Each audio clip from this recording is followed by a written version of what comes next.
Welcome to Marhaba kids mall Islampura Malegaon. Manav Samachar, मानवता के हक में। पिंपलनेर पुलिस ने बंदूक की नोक पर घर में चोरी करने वाले शख्स को गिरफ्तार किया।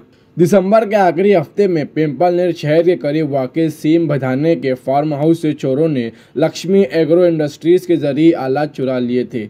इस मामले में पिंपलनेर पुलिस ने तहकीकात का आगाज़ किया और मालूम हुआ कि ये चोरी गुजरात के रहने वाले रमेश शिवा ने की थी। पिंपलनेर पुलिस और मकामी क्राइम ब्रांच के अफसरान ने तहकीकात के दौरान मुश्तबा शख्स रमेश शिवा को गिरफ्तार किया।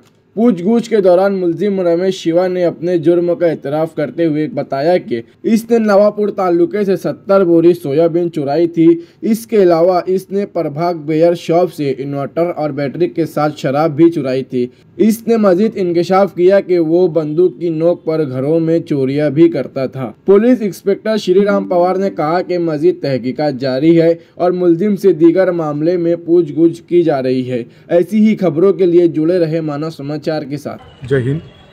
पिंपळनेर पोलीस स्टेशन येथे 28 डिसेंबर रोजी एक गुन्हा दाखल झाला होता। त्यामध्ये वेल्डिंग मशीन, रोटर, नागर, कल्टिवेटर, हँड ग्राइंडर असा माल एकूण 2,40,000चा मुद्देमाल चोरून नेलेला होता। त्याचा पिंपळनेर पोलीस स्टेशनचे प्रभारी अधिकारी सपोनी किरण बर्गे आणि स्थानिक गुन्हे शाखा असा समांतर तपास सुरू असताना एक गोपनीय माहिती मिळाली। रमेश शिवा वसावा, राहणार गव्हाळ, तालुका उच्छल, जिल्हा तापी, गुजरात राज्यातला हा आरोपी त्याने हा गुन्हा केल्याची माहिती मिळाली। त्यानुसार पिंपळनेर पोलीस स्टेशनचे व स्थानिक गुन्हे शाखा धुळेचे संयुक्त पथक तयार करून त्याचा शोध घेण्याकामी रवाना केले।